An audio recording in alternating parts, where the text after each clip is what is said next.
In this video, I'm going to break down this really cool Smitty sled that was shared by a member of our community. And this is really cool. This was shared by Andrew, and this is made entirely out of EMT conduit and maker pipe connectors.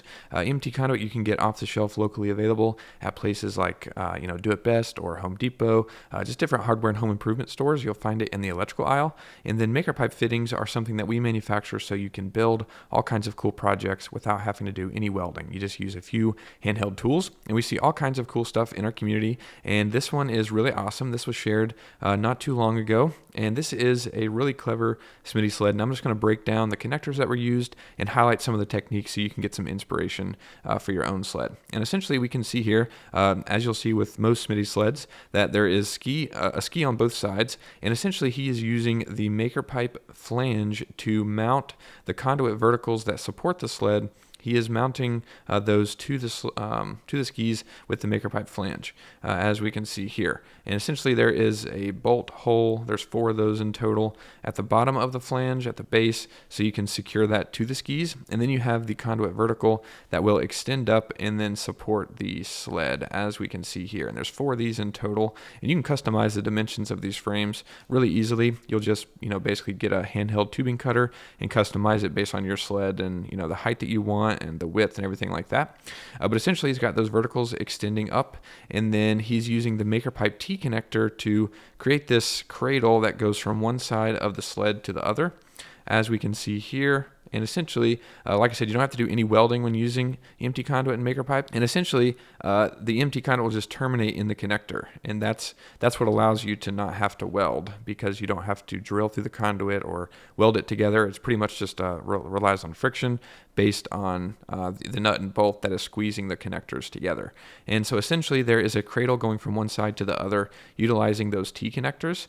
And then at the top of the conduit vertical, to secure the sled to the vertical, is a threaded pipe insert that we talk about a lot on the channel. It's a really great accessory, and it just hammers into the end of the conduit. And he's got one at the top of this conduit vertical underneath the lip of the sled, and then essentially just got one of these threaded knobs that is extending through the sled and into that threaded pipe insert. And so he can just turn the knob and secure it and lock everything in place. And that's a really good idea, something to keep in mind if you're looking for inspiration. I think that's a really good technique for securing this. And then also the conduit kind of rests in the lip of the sled, and so that works really well to kind of hold it in place as well. So that's really awesome. And then we can see here there is another maker pipe T connector grabbing onto the vertical, and this is extending a horizontal piece of conduit that we'll look at in a minute, because it has a really cool feature.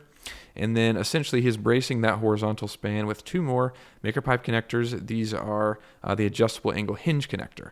And then normally the connectors come in silver, but he's painted all of these red, which looks really awesome. But that's essentially the main part of the frame, and this is going to be mirrored exactly the same way on the other side, which is really cool, nice and simple. And then we can go through the rest of the photos, and we can see exactly what I was talking about on the back. So that horizontal span is extending out, and then we can see here that he's created this mount for the fishing poles, as you can see here. So essentially it's just this horizontal span that's sticking out, and then he's got more of those threaded pipe inserts in the end of the horizontal spans, right here on the end. And then he's got this just flat, thin piece of metal mounted to the back of the frame. I imagine there's just a bolt going through that piece of metal and into the threaded pipe insert there. And then essentially the fishing pole holder just kind of sits on top of that and slides over top of that. And I'm sure you could, put some self-drilling screws or something like that to hold that in place and keep it from sliding back and forth.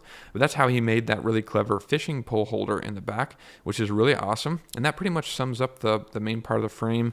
We can go back through the photos and we can see where this connects to the snowmobile in the front here. I don't know much about this, unfortunately. I imagine that these 2 arms extending off of this are something that are readily available for making Smitty sleds, and I imagine it's probably made for the specific jet ski or snowmobile. And I imagine there's probably a universal mount that allows you to attach the sled in this way. I wish I knew more about that, sorry guys, but nonetheless, once you get this built, you can secure it to a snowmobile. We've also seen people just pull it with a handle if they're walking to where they're going to be fishing, but either way, this is a really awesome sled that you can put together and hopefully get some inspiration from. And if you have any questions about this build or your own custom sled, let us know down in the comments, and we'll do our best to help in any way that we can. Thanks so much for watching. I'll see you in the next video.